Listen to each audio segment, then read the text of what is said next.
Pegue a sua Bíblia comigo nessa manhã. Se eu trocar a noite pela manhã algumas vezes, vocês já vão me desculpando, né?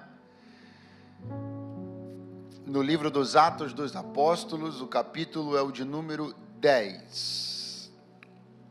Atos dos Apóstolos, capítulo de número 10. Vamos ficar de pé, todos para a leitura? Isso.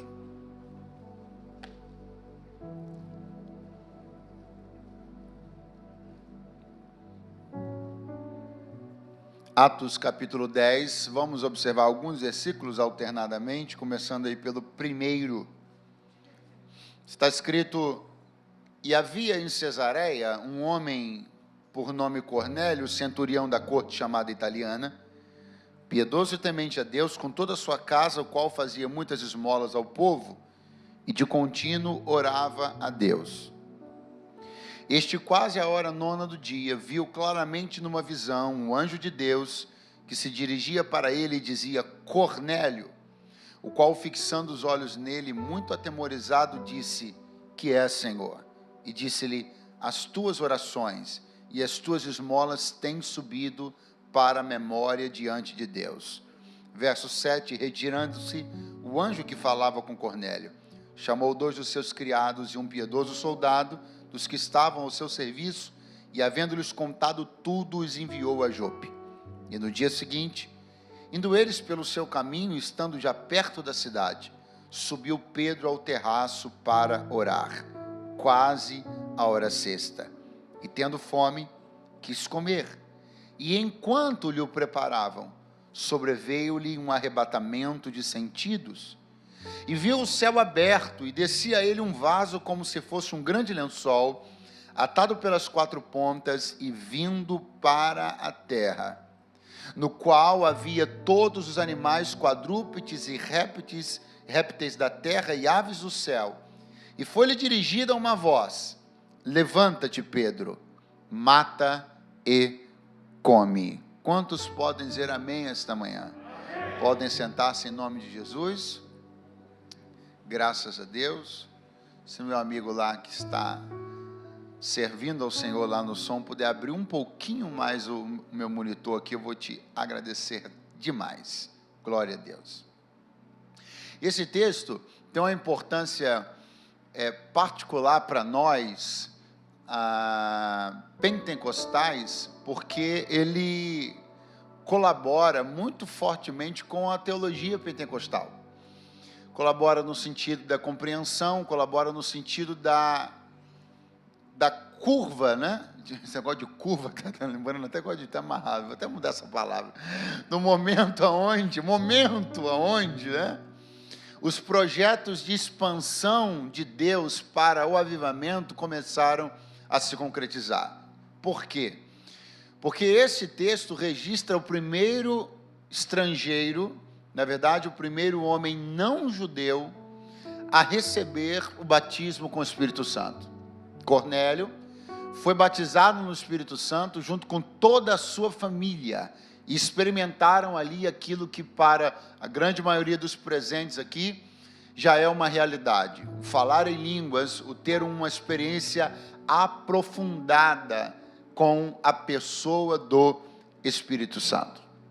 Esse homem, ele não era judeu, não era nem de nascimento, nem de conversão, nem ele nasceu judeu, nem tornou-se em algum momento aderindo à religião judaica, dos que eram chamados prosélitos, que mesmo membros de outras nações se submetiam aos ritos do judaísmo, acreditavam em Jeová como Senhor Deus, na Torá como livro, se circuncidavam e etc, etc.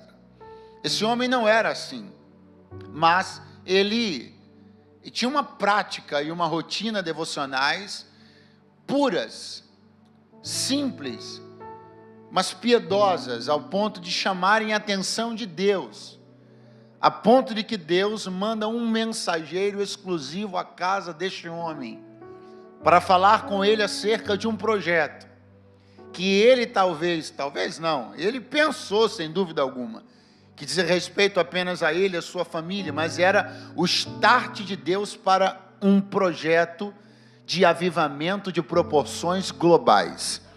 Deus estava decidido em incendiar o mundo inteiro, e iria começar a fazer isso com os estrangeiros, através de Cornélio.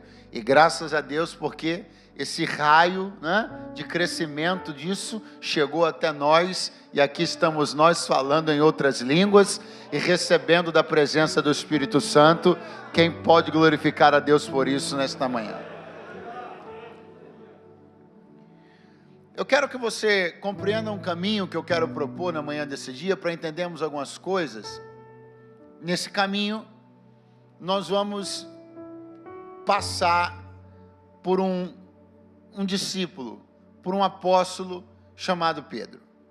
É ele quem vai ser buscado literalmente em casa, pelo menos na casa onde ele estava hospedado, para poder ir até a casa onde Cornélio estava e havia recebido a visão, para que então pudesse orar para que Cornélio pudesse receber.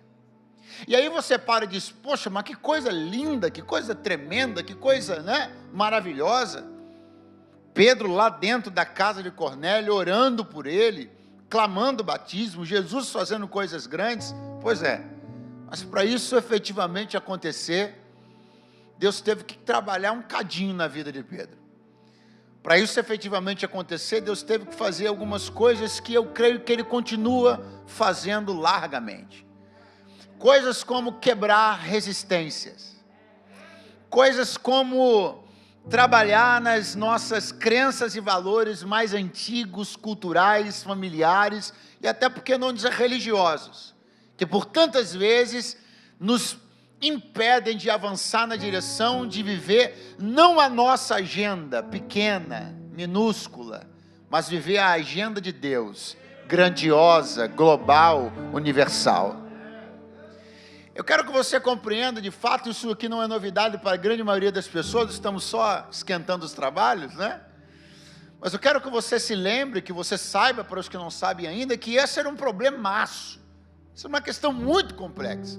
Porque a cabeça daqueles 12 homens escolhidos por Jesus para caminhar com eles, era uma cabeça absolutamente limitada. Dentro deles você ainda tinha um ou outro que era um cadinho pior. E o Pedro está exatamente nesse subgrupo. Daqueles que eram mais turrões, mais inflexíveis, daqueles que eram mais ranzinzas, daqueles que levavam a religião de uma maneira, de uma forma ainda um pouco mais extrema, mais radical. Só que Jesus tinha projetos globais, e aquelas pessoas tinham uma cabeça pequena, de bairro, de cidade. E vem de Jesus e começa a chocar com coisas do tipo: vocês vão ser testemunhas minhas, na Judéia, ok, em toda a Galileia, ok, em Samaria, já não gostei, até os confins da terra. Rapaz, mas isso é longe demais. Jesus começa a chocar com esse tipo de coisa. A agenda que Deus está apresentando para a evangelização e para o avivamento é uma agenda de dimensões globais, diga globais. Mas globalizado era Paulo, Pedro não era globalizado. Multicultural era Paulo, Pedro não era multicultural. Para Deus, muito mais simples seria utilizar-se de alguém que já tinha uma cabeça completamente progressista, multicultural, globalizada, poliglota, cidadão romano, alguém capaz de defender-se com uma retórica impecável, alguém que transitava em todos os meios sociais com a maior facilidade, falava para os loucos como se louco fosse, e falava para os eruditos gregos, porque também era um. Então era muito mais simples para Deus pegar uma flecha polida como essa, que era Paulo, e entregar a agenda de avivamento global nas mãos dele. Só que essa agenda Jesus já tinha entregue para Pedro. Numa reunião pequena, onde Jesus simplesmente fez uma pergunta: quem os homens dizem ser o Filho do Homem? E alguém disse: uns dizem que tu és Elias, outros dizem que tu és Jeremias, um dos profetas. Jesus pegou a mesma pergunta e jogou no colo deles: e vocês? Quem vocês dizem que eu sou? Aí quando Pedro levantou a mão, João disse: lá vem besteira. Quando Pedro levantou a mão, Levi, culto, cobrador de impostos, diz: vamos ver a batatada de hoje. Ele diz assim: tu és o Cristo, Filho do Deus vivo. Jesus olha para ele e diz assim: bem-aventurado és tu, Simão, filho de Jonas, porque não foi a carne nem o sangue quem te revelou isso, mas o meu Pai que está nos céus. E agora segura, porque tu disseste isso. Agora eu te digo que tu és Pedro, e sobre esta pedra edificarei a minha igreja, e as portas do inferno não prevalecerão contra ela. Ou tem alguém para dizer um amém, porque essa palavra ainda está de pé? Aleluia. Nesse dia Jesus aliançou-se, Jesus comprometeu-se com Pedro. É um tipo de compromisso irrevogável, é o tipo de compromisso que não vai voltar atrás por causa disso ou por causa daquilo. Mas tinha alguém melhor, eu sei, tinha alguém melhor do que eu para estar hoje aqui, alguém melhor do que você para estar hoje aí também. Ainda bem que Deus não trabalha assim. Vamos pensar aqui com a cabeça, vamos pensar com a cabeça corporativa. Eu sei que tem muitos homens aqui de negócios, muitos homens aqui do meio corporativo. Uma coisa simples: você é um gestor, você é um manda-chuva de um negócio, e você tem negócios no Brasil, e você quer expandir esses negócios para o mundo. Aí você pega esse projeto e dá na mão de um camarada, mas esse camarada é absolutamente provinciano. A cabeça dele, você não tem que romper fronteira nenhuma. O que você faz? Manda ele embora e contrata outro. Você não vai prejudicar o seu projeto global por um camarada que é nacionalista em extremo. Se Jesus fizesse isso com Pedro, era simples. Jesus tirava ele, botava Paulo no lugar dele, e estava tudo encaminhado para o lugar certo. Mas o que eu quero que você relembre nesta manhã é que ainda bem que todas as vezes que Deus observa, não que ele seja surpreendido, não que ele esbarre com isso, como eu tropeço numa coisa que eu não sabia que estava ali, mas quando Deus observa em mim uma limitação que vai contra aquilo que ele já determinou e decidiu fazer em mim e através de mim, ele vai melhorar-me, ele vai aprimorar-me, ele vai lapidar-me, ele vai me quebrar se for necessário, vai me moer, mas ele vai me colocar no lugar e do jeito certinho para que tudo aquilo que está no coração dele aconteça. Eu tenho uma palavra de Deus para alguém hoje aqui. Você pode se sentir inadequado dentro daquilo que você ouve palavras nesse lugar e você diz assim: eu não tenho nada a ver com isso, eu não posso colaborar para esse tipo de coisa, eu não sirvo para isso. O que eu ouvi, o que eu vivi, minhas experiências de vida, a forma como minha cabeça foi formatada ao longo dos anos, eu não tenho como prestar para esse tipo de negócio. Deus é especialista em lidar com gente como eu e você. Ele não desiste nem de mim, nem de você, e a boa obra que ele começou, a boa notícia é, ele vai levá-la até o final, e quem crê nisso, diga alguma coisa bem barulhenta nessa manhã. Aleluia! Aí o que você faz? O que você faz numa circunstância como essa? Se você tem um projeto grande e a pessoa tem uma cabeça pequena, aí tem duas alternativas: ou você apequena o projeto para caber na cabeça da pessoa, ou você dilata a cabeça dela para caber o projeto. Deus sempre vai ficar com a segunda alternativa. Quem me ouve, diga amém. Abaixa só um pouquinho, ou de repente é aqui que está um pouquinho. O que Deus vai fazer? Diga bem forte após mim: escola. É onde se resolve tudo, irmão. Escola é onde se resolve tudo. E é onde Deus vai resolver o negócio com Pedro. Escola. Tem nome essa escola? Tem. Chama-se Escola do Curtidor de Couro. Mas que nome estranho. É isso aí.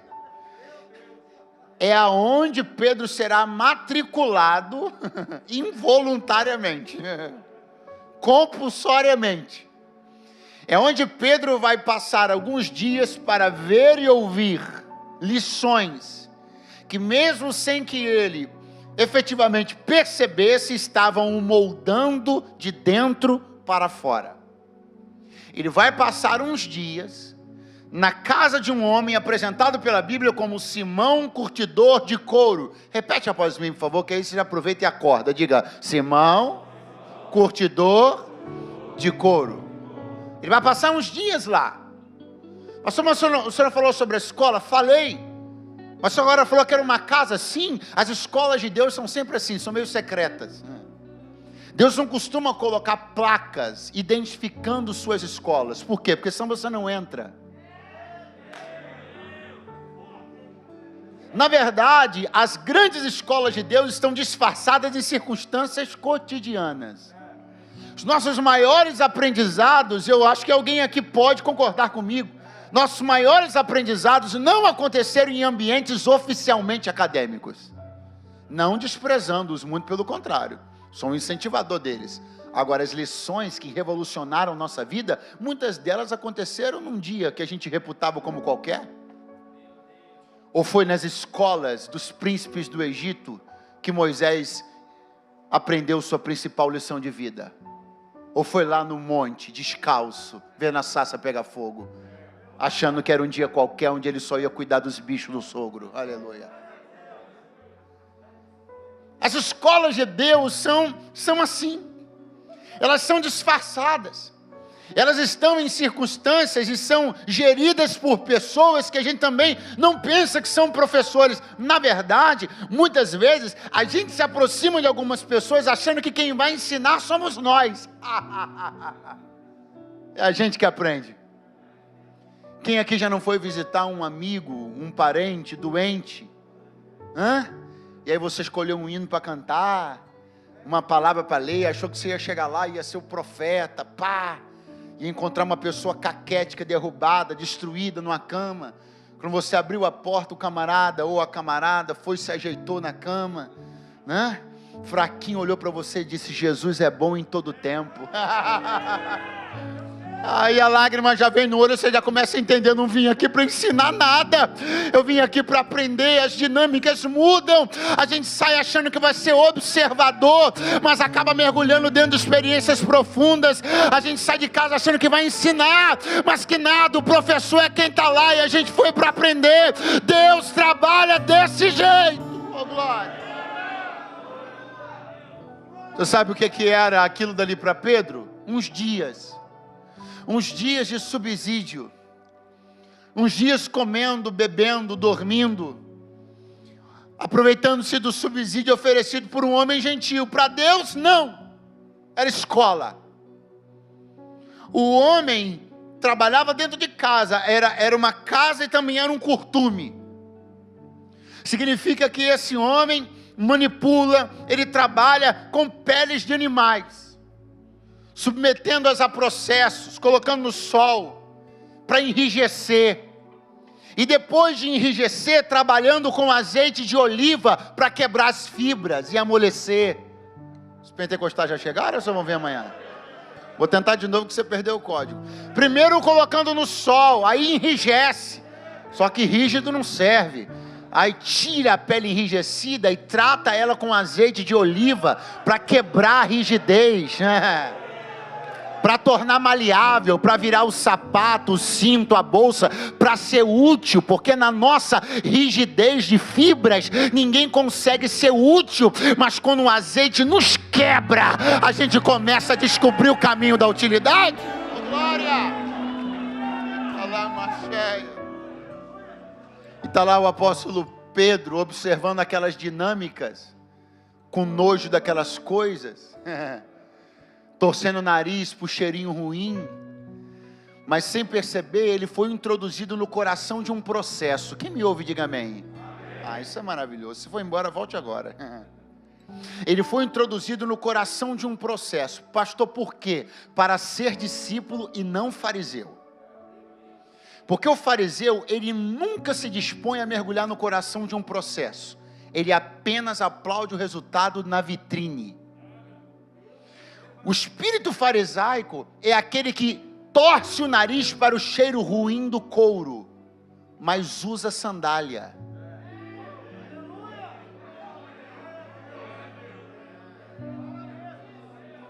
Os judeus mais ortodoxos não davam nem a paz do Senhor para o curtidor de couro, trocava de rua, porque ele precisava ficar manipulando pele de animais mortos, então ele precisava recorrentemente entrar em rituais de purificação segundo a lei de Moisés. Então era uma profissão desprezada entre os judeus mais tradicionais, dentre os quais, quem?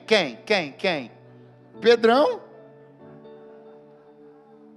Só que esses mesmos judeus mais tradicionais, esses mesmos fariseus, que torciam o nariz para o processo, que torciam o nariz para o homem que colocava a mão onde ninguém queria colocar, que sentia o cheiro que ninguém queria sentir, e que trabalhava nos ambientes que eram nojentos para os outros, esses mesmos homens usavam sandália, cinto, bolsa. Esses mesmos homens não se furtavam do benefício de usufruir da coisa pronta, mas torciam o nariz com nojo do processo. Eu não posso permitir que esse tipo de motivação, de espírito farisaico, ele se desenvolva em mim. Eu tenho que lutar contra ele, eu tenho que repreendê-lo no nome de Jesus. Eu não posso ser alguém que me nega a conhecer a lama dos processos, o odor dos processos. As oficinas de Deus não têm vitrines, são lugares reservados, onde as pessoas mudam de vida, onde suas moléculas de resistência são quebradas, onde os pecados são espiados do poder do sangue, aonde o altivo é quebrado, aonde o vaidoso é moído na presença do Senhor. Só que depois, quando pronto, quando arrumado, quando cheiroso, quando servindo, alguém diz aleluia, o outro diz glória a Deus, o outro ainda vai dizer, eu sempre acreditei, mas torcia o nariz, não gostava do processo, não abraçava, não acreditava. Isso não é ser igreja, isso é ser fariseu. A igreja desce ao coração do processo, sente o cheiro, abraça quem não querem abraçar, aceita quem não querem aceitar, acredita nos inacreditáveis e aceita os inaceitáveis. Esta é a igreja do Deus vivo.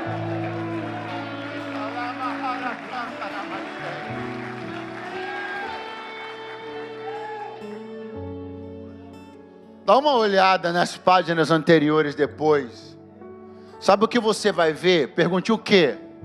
Um obreiro de muito sucesso. Muito sucesso. A sombra desse homem estava curando, gente.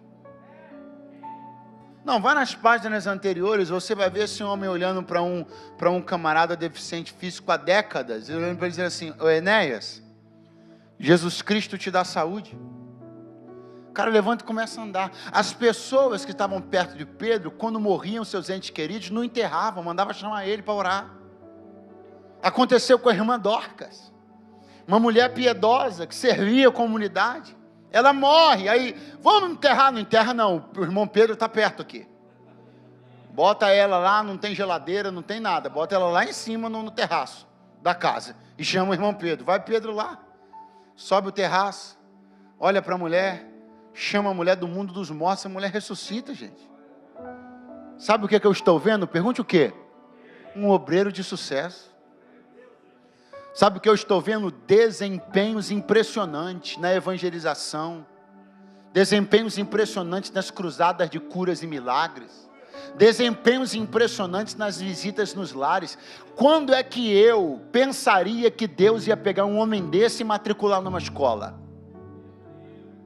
Quando é que eu ia pensar, ou melhor, quando eu não ia reputar esse homem como um obreiro pronto? Eu ia dizer, esse cara não precisa de mais nada. Por quê? Porque ele prega e milhares aceitam a Cristo. Porque ele ora e os mortos ressuscitam, ele ora e os cegos enxergam, os coxos andam. Ele não precisa de nada, as mãos dele são hábeis, os pés são velozes, mas o coração era duro. Eu vou tentar de novo, que você fingiu que não ouviu. As mãos eram hábeis, os pés velozes, mas o coração duro igual uma pedra. Não aceito, não quero, ele não, ela não perdoa, na minha casa não entra, aqui quem manda, não vai embora não, hein? Fecha a porta aí. Na minha casa quem manda sou eu, ele não quero ver aqui nem pintado de ouro. Ô crente, vai botar prato para ele? Não bota não, que eu só atendo ele na porta. Ô servo de Deus, como assim? Deus me trouxe aqui para te dizer, não me engano com tuas mãos nem com teus pés. Deus me trouxe aqui para dizer, você pode estar dando um espetáculo de trabalho com as mãos e de velocidade com os pés, mas se teu coração não estiver alinhado com o meu, eu vou te matricular, querendo você ou não querendo, na escola do curtidor de couro. Pergunte por quê? Porque uma hora dessas sua mão vai perder para o seu coração. Pergunte por quê? Porque uma hora dessas seus pés vai perder para o seu coração. Se você não corrigir o seu coração, mas eu tenho mãos hábeis, eu sou o cara que mais trabalha nessa igreja. Daqui a pouco os problemas do seu coração vão travar suas mãos. Mas eu sou o cara que mais corre nessa igreja, eu vou de um lado, vou para o outro. Quando o pastor pensa, eu já cheguei. Só que daqui a pouco os problemas do seu coração vão travar seus pés. Você não sabia disso, mas Deus já sabe e me trouxe para dizer. Então eu prefiro você desacelerando os pés e segurando as mãos, enquanto eu cuido do seu coração. Quando eu destravar o teu coração, e quando tu aprender a aceitar quem eu aceito, perdoar quem eu perdoo e estar alinhado comigo, aí você vai ver o que é ser obreiro de sucesso. Não é trabalhar habilmente com as mãos apenas, nem correr aceleradamente com os pés. É pensar com minha mente, sonhar e perdoar com o meu coração. Alguém está me ouvindo na manhã desse dia?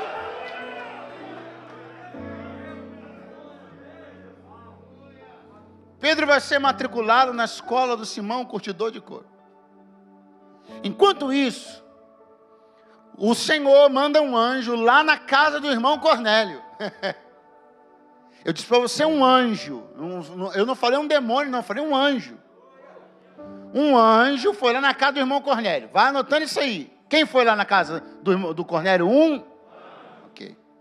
Quem é que já tinha colocado na agenda, já estava decidido, eu vou na casa do Cornélio também? Diga, o Espírito Santo. Então nós já temos um anjo e temos o Espírito Santo. Concordemos que a casa de Cornélio está bem frequentada, sim ou não? Ok. Você sabe qual foi a primeira coisa que Pedro disse quando chegou na casa de Cornélio? Ele disse assim, na verdade não me é conveniente estar aqui. Não, peraí, mas quem é que tinha ido lá? Um anjo. E quem é que já tinha marcado para ir? O Espírito Santo. Eu tenho pena de gente que acha que sua justiça excede a de Deus. Eu tenho pena de gente que acha que sua santidade excede a de Deus. Deixa eu lembrar uma coisa para você, campeão. Santo dos santos é só Ele. É um caminho perigosíssimo a gente achar que a nossa moral excede a de Deus. A nossa santidade e justiça excede a de Deus. Mas eu sou justo. Você sabe o que a Bíblia diz sobre a sua justiça? É como um trapo imundo. Enrola ela e joga na lixeira. Fica com a de Deus. Quem Ele aceitar, trata tu de aceitar também. Mas vai ser ruim de engolir. Bota um copo d'água junto que vai. Deus me trouxe aqui para dizer, eu tenho coisas extraordinárias para fazer na sua vida. Eu quero usar você de uma forma que você jamais sonhou, jamais imaginou, mas eu preciso soltar esses nós. Eu preciso desamarrar você de coisas velhas, de coisas antigas, que você não está percebendo como elas estão travando a tua vida, travando o teu crescimento, prejudicando a tua paz dentro da tua casa, comprometendo o sucesso do teu casamento, prejudicando a tua relação com os teus filhos.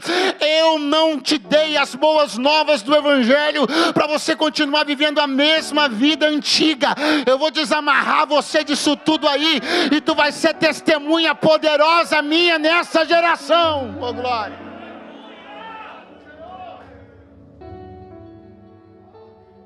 Aí o anjo diz assim para Cornélio, olha, você vai mandar mensageiros na casa de um homem que é curtidor de couro, porque lá na casa dele tem alguém, quem? O Simão Pedro, quem? O anjo diz assim, ó, manda chamar Simão Pedro. Como é que o anjo diz? Manda chamar Simão Pedro. Espera aí. Simão era o nome que ele tinha e que era comumente utilizado por todas as pessoas do seu círculo social e familiar, ok? Pedro foi o nome que Jesus deu para ele. Compreenda, portanto, então, que Simão era, de certa maneira, quem ele era antes de Jesus. Pedro, quem ele tornou a ser, se tornou depois de Jesus. Mas não por acaso, o anjo vai e diz assim, bate na porta e manda chamar Simão Pedro. Usa os dois nomes. Porque ele vai entender que ele está sendo chamado pelos dois nomes para decidir com qual ele fica. Se ele fica dentro de casa e não vem, vai escolher ser Simão. Mas se ele abrir a porta e seguir teu mensageiro, vai escolher ser Pedro. Manda chamar Simão. Eu amo isso aqui, gente. Repete, por favor. Manda chamar. É literalmente você mandar chamar o cara em casa. E você aí está com coisinha de dar seu número para o grupo de WhatsApp e de ser incomodado. Você está pensando que eu não te achei essa manhã aqui? Diz o Senhor. O Senhor mandou chamar Simão em casa. Manda chamar Simão. A dinâmica é mais ou menos essa. O Espírito Santo está dizendo mais ou menos o seguinte: ei, Pedro, nós já nos conhecemos. O Cornélio não me conhece. Então vamos lá, nós dois, e você que já me conhece, me apresenta para ele. Pastor, Deus devia estar muito necessitado de gente mesmo para mandar chamar um obreiro em casa, né? Eu acho que cumpriu-se nesse dia que Jesus disse que a seara era grande, os ceifeiros eram poucos. A gente precisa de uma vez por todas começar a decidir se nós vamos enxergar aquilo que Deus nos pede para fazer como tarefa dificultosa ou tarefa honrosa. Às vezes a gente pensa que Deus está nos dando trabalho, que a igreja está nos dando trabalho, e é nessa visão que muita gente atende o mensageiro, abre a porta e vai, e não vai dar certo. Não vai dar certo aceitar fazer, não vai dar certo ir lá, não vai dar certo. Por que não? Porque enquanto você não enxergar a beleza da tarefa, você só terá enxergado o fardo dela. Você não vai chegar nem na próxima esquina, você vai voltar para o lugar de onde você saiu, enquanto você não tiver a capacidade de enxergar a beleza. Deus não está te dando trabalho, Ele não é como aquele chefe, aquele encarregado, que faltando 5 minutos para a hora de ir embora, chega com uma pilha de coisas, coloca em cima da mesa e diz, eu preciso disso para hoje. Não, Deus não é o tipo de gente que está te embaraçando, te atarefando, nem te comprometendo. Ele está te dando honra de parcerias que você não teria jamais na sua vida. Ele está dizendo, faça comigo, vamos comigo, me apresente. Ele não me conhece, fale sobre mim, diga quem eu sou, me represente, vá comigo. O Espírito Santo não está nos dando trabalho, está nos dando o privilégio de parcerias que nós jamais teríamos esse privilégio. O Espírito Santo está nos dando o privilégio de associações que nós jamais teríamos esse privilégio. Está nos dando o privilégio de sociedades que nós jamais teríamos. Ele está dizendo, eu estou chamando você para me apresentar a quem ainda não me conhece, pelo simples fato de que eu e você já somos amigos. Essa coisa é muito séria, meu irmão, porque Deus, Ele trabalha de uma maneira muito organizada. Pastor, mas espera aí, o senhor falou que um anjo foi na casa de Cornélio. Eu falei. Se esse anjo foi lá, por que esse mesmo anjo não vai e clama, ora, faz qualquer coisa? Ou por que o Espírito Santo sozinho não vai lá? Porque Deus é muito organizado, é muito ordeiro. Quando você abre a sua Bíblia em Atos capítulo 2, e quando você lê lá a respeito da descida do Espírito Santo, eu lhe pergunto, pense bem, em algum momento a Bíblia diz sobre algum homem ou alguma mulher ficando de pé, orando, clamando o batismo, ministrando o Espírito Santo sobre os outros? Você viu isso em algum momento em Atos 2, sim ou não? Sim ou não? Foi Pedro que orou para o Espírito Santo descer sobre os crentes, sim ou não? Teria sido Mateus, sim ou não? Quem sabe a irmã Maria, hein? Maria era vaso quente, hein? Hã? Também não. Quem ministrou sobre os homens? Algum homem? Não. O texto diz, de repente, veio do céu um som como de um vento veemente e impetuoso encheu toda a casa. Então Deus trabalhou por si só, sem intermediários. Ele envia um som como de um vento veemente e impetuoso, enche toda a casa, de repente começam a ser vistas sobre eles, sem que ninguém ministrasse um sobre o outro, línguas repartidas como que de fogo. Pastor, o que o senhor está dizendo? Eu estou dizendo que em Atos 2, os homens não ministraram sobre os homens. Por quê? Porque eles ainda não haviam sido ministrados. Só que depois de Atos 2, Deus nunca mais derramou o Espírito Santo sem usar alguém. Depois de Atos 2, depois que 120 pessoas receberam o Espírito Santo, Deus então não derrama mais o Espírito sem o veículo da intercessão e da ministração de alguém que um dia tenha, de alguém que um dia tenha sido inflamado por este fogo. Pastor, mas eu ainda não estudei o tanto que gostaria, eu ainda não li toda a Bíblia, eu ainda não me matriculei no seminário. O pré-requisito para que se ministre o Espírito sobre alguém, para que se apresente o Espírito para alguém, é ter sido ministrado um dia. Se um dia ele te encheu, você também já pode ministrar sobre alguém. Fale do Espírito como uma pessoa que ele é, apresente-o para alguém, apresente seu consolo, sua amizade, sua capacidade de incendiar a existência do homem. Fale do Espírito Santo para alguém.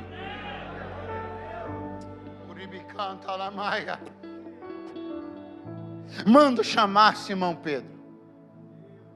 Bota na porta da casa dele e mande chamá-lo. Quem me ouve, diga amém. Os homens saem. E quando já não faltava muito tempo para chegarem na casa de Simão Pedro, o que diz a Bíblia? Diz a Bíblia que Pedro subiu ao terraço para orar. Agora, muita atenção, porque se você perder a ordem dos fatos, você vai perder o segredo que o Senhor quer nos revelar. E eu já não demoro muito, agora ouça. Pedro sobe ao terraço para orar. Agora atenção a essa ordem de fatos. Tendo fome, quis comer, e enquanto lhe o preparavam, sobreveio-lhe um arrebatamento de sentidos. Vou de novo. Primeiro ato, primeiro movimento, tem fome. Segundo, decide, vou comer. Logo depois ele percebe, a comida não está pronta. Logo depois ela está sendo preparada. Logo depois, enquanto ela é preparada, vem o arrebatamento de sentidos. Não, isso aqui é coisa que só Deus, isso aqui só tem na Bíblia, isso aqui não tem em lugar nenhum. Porque você não está percebendo o tanto de coisa que está envolvida nisso aqui. Nisso aqui tem vontades, nisso aqui tem tempo, nisso aqui tem recompensa. Tudo isso está nisso aqui. Eu não sou psicólogo, ok? Talvez tenha alguém aqui que seja. Fato é que existe uma coisa muito básica, muito simples na psicologia, que eu já aprendi, que é compreender um sistema de recompensas do ser humano. Preste atenção, eu disse sistema de Como funciona o sistema de recompensa do ser humano? Para que o sistema de recompensas pende? Para o imediato. Aquilo que é imediato chama mais atenção do meu sistema de recompensa. Então eu sempre vou ter a tendência de optar por aquilo que está pronto, por aquilo que é imediato. Então vamos lá? Baseado nisso, volta para o texto. Tendo fome, quis comer. Gente, ele já está com fome e já decidiu comer. Agora eu te pergunto, se a comida tivesse pronta, Pedro teria ido almoçar, sim ou não? Sim ou não? Pastor, mas se ele tivesse sentido que de repente Deus queria dar uma revelação para ele? Não, a revelação não estava pronta, mas a comida sim. E como a comida estava pronta, o sistema de recompensas ia fazer Pedro ir para a mesa do seu almoço e deixar a mesa da revelação. Então me pergunte, o que Deus fez? Não, horrível, vai de novo. O que Deus fez? Mandou o almoço atrasar. Pastor, mas o que é isso? O que é isso? É o que Deus continua fazendo todo santo dia. Já fez várias vezes na minha, já fez várias vezes na sua, você que não percebeu. Você falou que foi o diabo, você falou que foi o patrão, você chamou ele de endemoniado, incircunciso.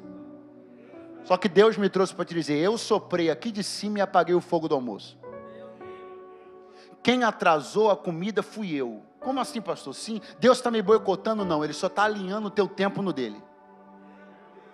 Você está dizendo que Deus está boicotando o meu almoço? Não, eu só estou dizendo para você que como Ele sabe quem você é e como sua cabeça funciona, Ele decidiu atrasar o que você queria para te apresentar a agenda que Ele tem.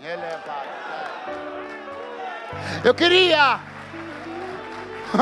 Eu queria que por alguns segundos você pudesse levantar as suas mãos bem alto e dissesse: graças a Deus que o almoço não saiu, que a porta não abriu na hora que eu queria, porque graças a isso eu vou mergulhar numa revelação de Deus que vai mudar a minha visão de mundo. Ou quem pode adorá-lo na manhã deste dia?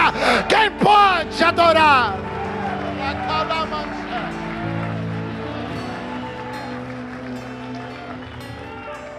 Ele me trouxe para dizer para alguém: fui eu estava por detrás daquela porta que não se abriu. Eu estava por detrás daquela transferência que você pensou que ia sair, mas não saiu. Eu estava por detrás daquela promoção que te foi prometida, mas não te foi dada no fim do último ano. Eu estava por detrás das últimas coisas da tua vida que você reputou como coincidência ou até como azar. Achou que patrão boicotou, fulano falou mal de você, mas Deus me trouxe para dizer: eu atrasei, porque eu tinha uma coisa melhor e maior para te apresentar. Eu não vou deixar você apegado a um prato de comida. Se eu tenho para você um banquete maior do que a vida, fica com o que é meu.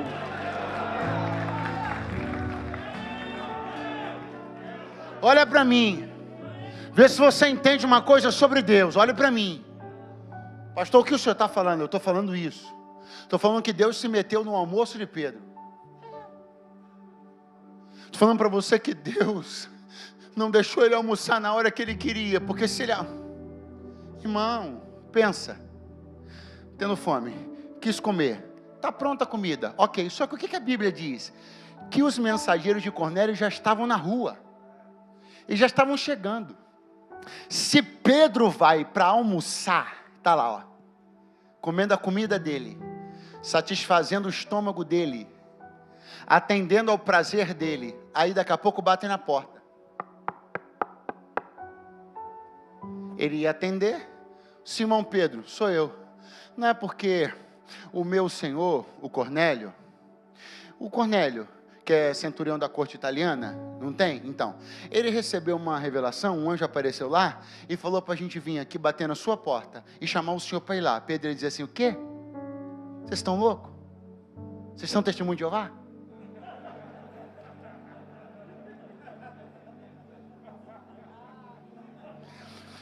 Pedro teria repudiado aquilo de imediato. Por quê? Porque ele não teria recebido a visão e a revelação que ele recebeu. Pastor, melhora, com todo prazer. É muito frustrante quando Deus fala coisas, quando Deus manda alguém falar em nome dele com alguém, e a pessoa está olhando assim, e não está entendendo nada. Pode ter certeza, se você não está entendendo o convite de Deus agora, é porque na cena anterior, você estava no teu almoço e não no dele. Porque se você tivesse mergulhado na revelação, quando Deus queria, agora você estava entendendo do que Deus está falando. O que eu estou dizendo para você é que Pedro não teria entendido nada. Como assim sai daqui agora? Eu viajar? Não faria sentido. Olha para mim, não faria sentido. Por que fez sentido? Porque ele tinha tido uma visão, um arrebatamento de sentidos, onde Deus tinha mostrado para ele um panorama, e agora, diante do convite dos mensageiros, ele liga ao panorama que Deus mostrou e ele entende tudo. É a visão que te esclarece, é a visão que te faz aceitar o propósito. Se você tiver o seu almoço e não a visão, Deus vai ficar falando e você dizendo: como? Oi? Quem? Sobre o que Deus está falando? Ir? Para onde? Você está dizendo que Deus interfere na vida das pessoas nesse ponto? Sim, nas pessoas nas quais Ele tem interesse. É por isso que você deveria ficar muito feliz de Deus estar se metendo na sua vida. É sinal que Ele está interessado em você. Porque eu vejo na Bíblia Deus atrapalhando o almoço de Pedro, mas não vejo Deus atrapalhando o almoço de Esaú. Não, você foi embora, podia ter voltado, vou te dar outra chance. Eu vejo na Bíblia Deus atrapalhando o almoço de Pedro, mas não vejo Deus atrapalhando o almoço de Esaú. Que Esaú, pastor? Como que Esaú, você não lembra? Ele veio lá, olhou o prato de lentilha que Jacó estava preparando, Desejou o prato, Jacó fez a proposta. A gente faz um business aqui, cara. Eu te dou a comida, você me dá a bênção. Deus não poderia ter lá e interferido, Esaú não come isso, não troca. Por que Deus atrapalhou o almoço de Pedro, mas não atrapalhou o almoço de Esaú? Porque Deus não tinha nada com Esaú. Como Deus não tinha nada? Claro que não tinha, Deus já tinha falado quem era o dele antes de nascerem. Antes de nascerem, Deus já tinha falado para Rebeca, 2 nações há no teu ventre, o maior servirá ao menor. Então Deus já tinha determinado muito antes que o negócio dele era com Jacó, não era com Esaú. Então quando Deus não interfere no caminho de alguém, é porque Deus não tem planos para ele. Eu não estou falando sobre planos de salvação, porque o desejo de Deus é que todos se salvem. Agora os imprestáveis, aqueles que não querem se comprometer com as coisas de Deus, aqueles que não têm a menor predisposição de serem moldados, melhorados, trabalhados, aqueles que querem deliberadamente viver sobre sua própria ótica, sobre sua própria filosofia, sobre o seu próprio conceito, almoça a hora que quer, janta a hora que quer, vive a vida que quer. Agora com quem Deus tem plano, não. Deus atrapalha o almoço, atrapalha a janta. Eu quero que Deus me atrapalhe a hora que Ele quiser. Oh, glória!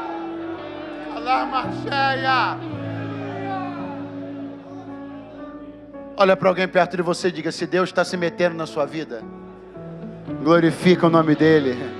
Ele acredita no seu coração. Oracalamachore me canta lamaia. Oracamando como de canura macantarabaia.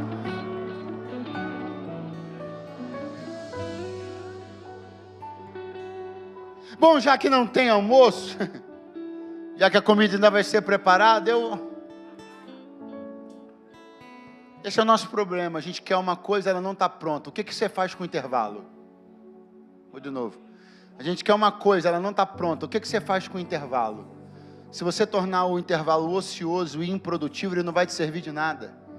Pega o intervalo entre a hora que você quer uma coisa e a hora que ela fica pronta e usa para receber uma revelação. Quem nós somos? Nós somos como Acabe, que diante da contrariedade com o seu desejo, vai para a cama se lamentar, fazer showzinho. Nabote não quis fechar um negócio comigo, chorar. Não, pega as negativas da vida, pega as contrariedades da vida e usa elas como um tempo para você crescer no Senhor.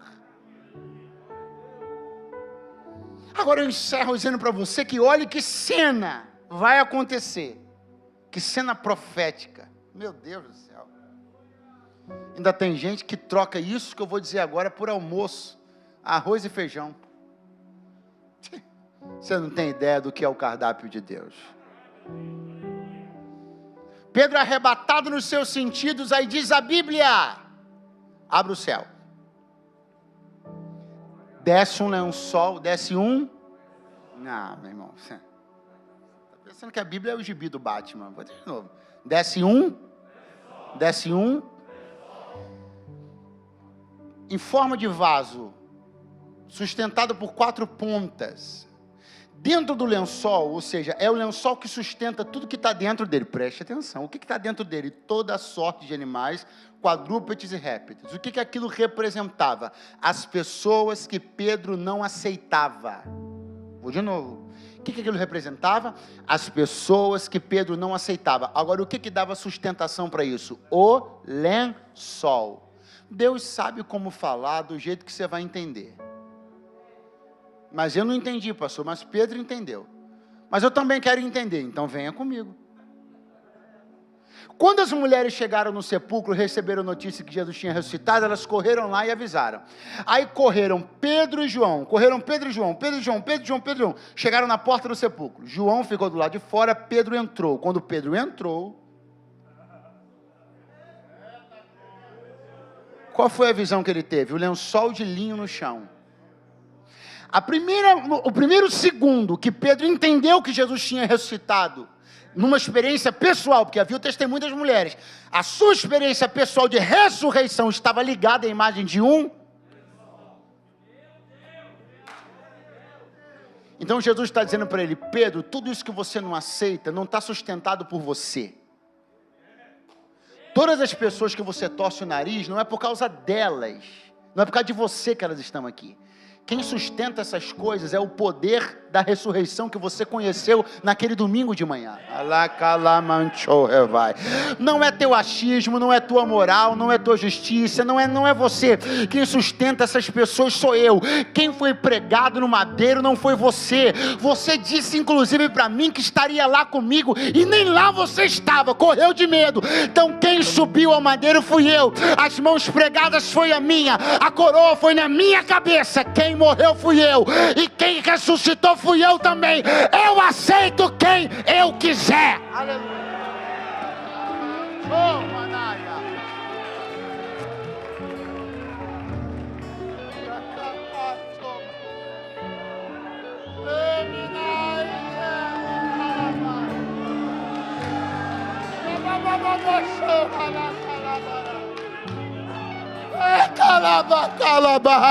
Quem algum dia que foi alcançado pelo poder da ressurreição, transformado pelo poder da ressurreição, impactado pelo poder, tira 10 segundos para você glorificar, bendizer e exaltar o nome dele.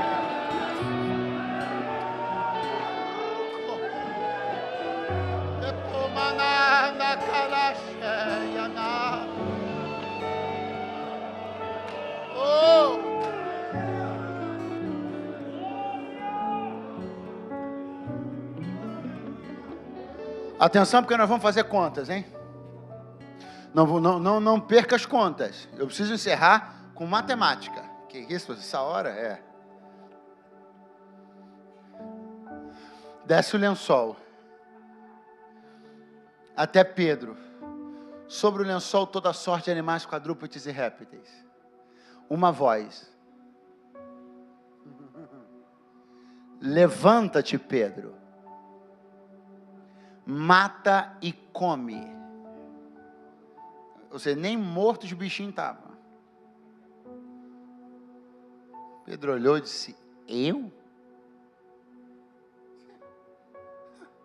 Eu nunca comi coisa comum nem imunda. Você deve estar me confundindo com esses crentes aí do oba-oba. O lençol fecha e sobe. Eu vou te falar o que eu faria. Não descia com esse lençol nunca mais. Alguém aqui vem comigo? Aleluia. Porque você vê uma pessoa, você é Deus. Ok? Você é espírito, você é perfeito, você é eterno. Você vê um camaradinha de carne e osso que morre hoje, amanhã está fedendo. Olhar para você e dizer, não vou fazer isso? Não quero saber desse cara mais nada, vou atrás de gente que me obedeça na primeira. Mas o lençol desceu pela segunda vez.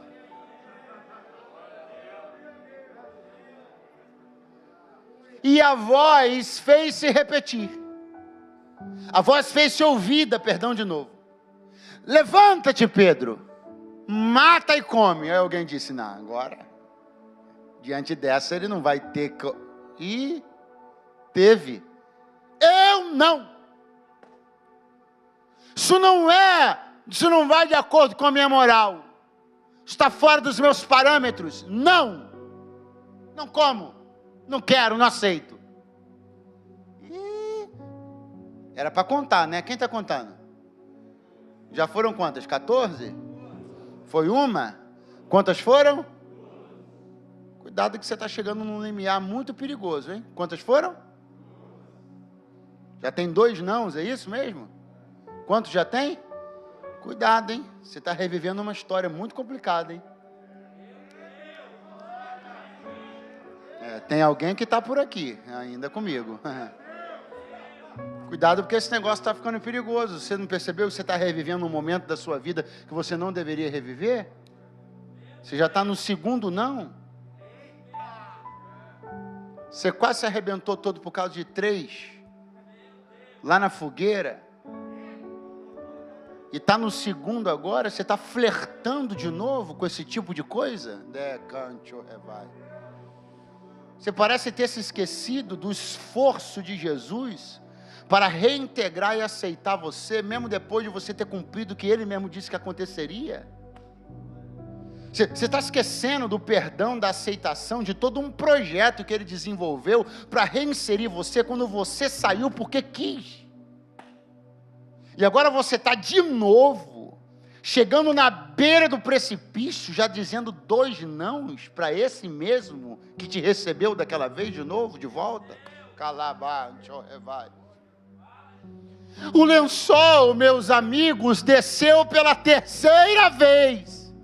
E eu penso, isso não é graça de pregador, não. Eu penso que o mundo espiritual entrou em apreensão.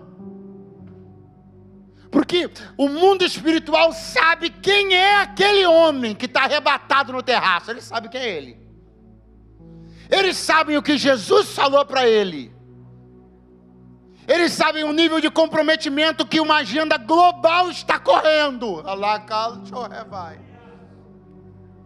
Porque você está pensando que quando você diz não, esse não é só manifestação da sua vontade, do seu medo, da sua covardia, mas não é só sobre você, é sobre uma agenda que depende de você. Desce o lençol pela 3ª vez.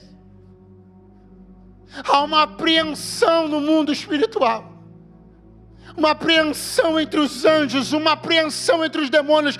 Há coros e torcidas. Há incentivos e expectativas. Um silêncio se estabelece no mundo espiritual. O lençol desce pela 3ª vez. Os maldizentes vão dizer. Ele vai falar o 3º não de novo. Isso nunca mudou. Os da torcida contrária vão dizer, ele mesmo tendo recebido o perdão, olha aí, ó, vem ele de novo com 3 nãos. Só que quando o lençol desce pela 3ª vez, a Bíblia caprichosamente omite exatamente o que acontece e pula a cena. A próxima cena já são os mensageiros.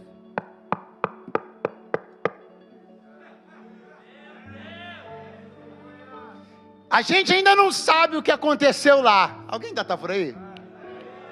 A gente ainda não sabe se Pedro deu o 3º não de novo. A gente ainda não sabe o que aconteceu porque a Bíblia parou quando disse que o lençol desceu a 3ª. Só que bateram na porta. Tá lá, cacheia. Quando batem na porta os mensageiros, Simão Pedro sou eu. Olha, o nosso Senhor mandou a gente vir aqui para buscar o Senhor, porque apareceu um anjo lá na casa dele. E falou para ele para mandar a gente vir aqui, porque o Senhor ia chegar lá e orar, e ia dizer os próximos passos. Pedro disse assim, só o seguinte que eu vou pegar minha mala.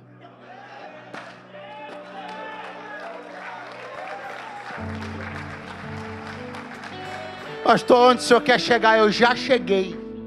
Não, já cheguei. Mas poderia ter sido dito, poderia ter sido narrado o que Pedro disse lá. É mais poderoso do que saber o que um homem disse, é saber o que um homem fez.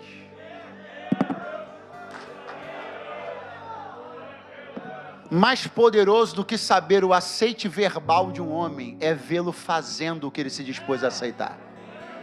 A Bíblia está nos dizendo assim, olha, as pessoas podem dizer sim e fazer como a parábola que Jesus contou, não aparecerem. Então eu vou omitir o 3º sim de Pedro, para vocês verem ele na prática. Levanta a tua mão um pouquinho comigo, levanta a tua mão, repete bem forte após mim, essa cidade, vai de novo, essa cidade, pode não ouvir, pode não estar aqui hoje, para ouvir minha oração, mas eles vão ver o meu sim acontecer. Eu vou me levantar e vou cumprir toda a vontade do meu Senhor. Quem vem comigo nessa palavra, dá um pulo dessa cadeira.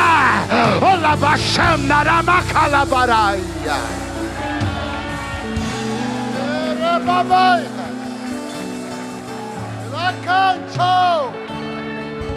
Recancho rocomoncho rebawe.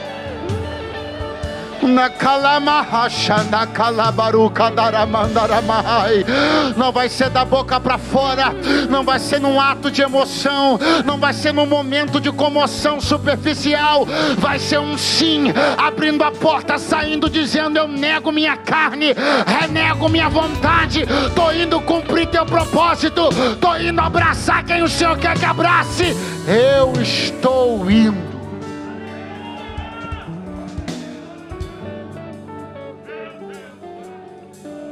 Eu tenho uma palavra aqui. Se eu dissesse que é para todos, estaria mentindo. Não posso dizer que é para todos. Não é para todos. É para algumas pessoas que estão aqui. Qual é a palavra, pastor? É a última vez que o lençol está baixando. Com que autoridade o senhor diz isso? Com a autoridade daquele que me trouxe do Rio de Janeiro até aqui.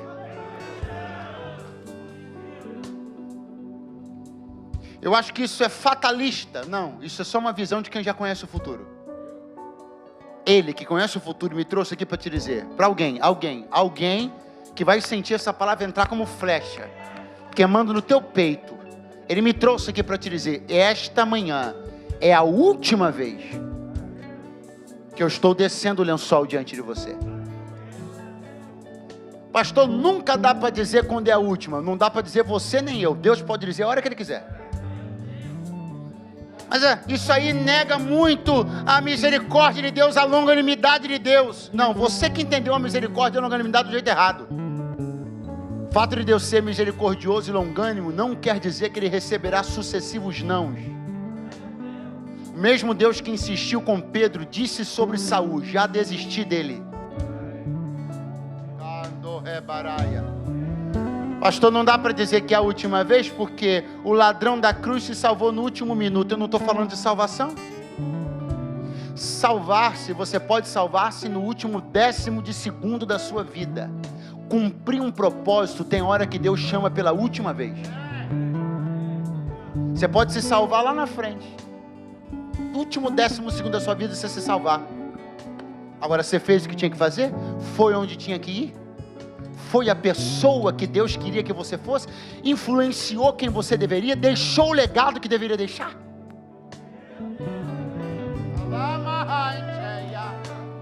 Mas nesta manhã os céus estão abertos sobre nós.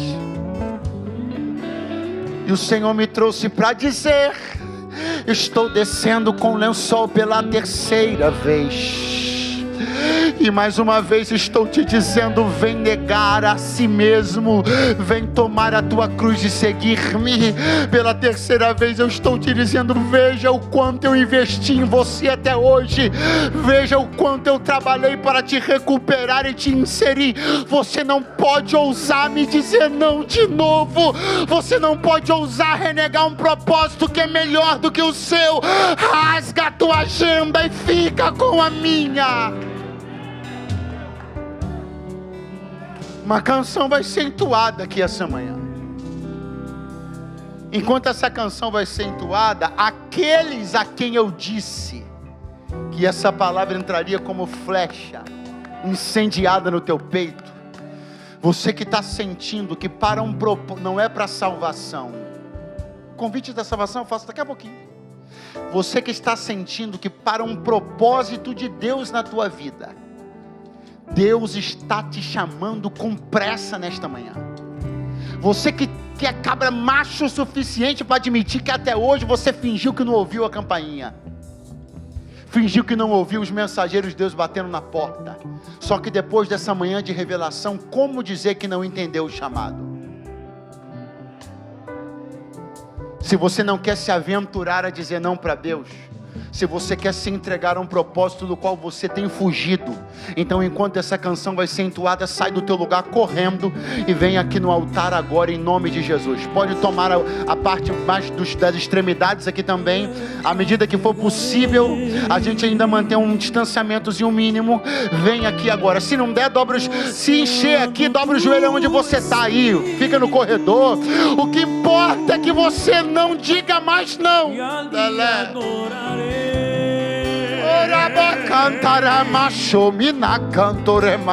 ao Deus do meu amor. Eu navegarei no oceano do Espírito. O mesmo que estava lá E ali adorarei. no terraço da casa de Simão está aqui esta manhã. Ao Deus do meu amor.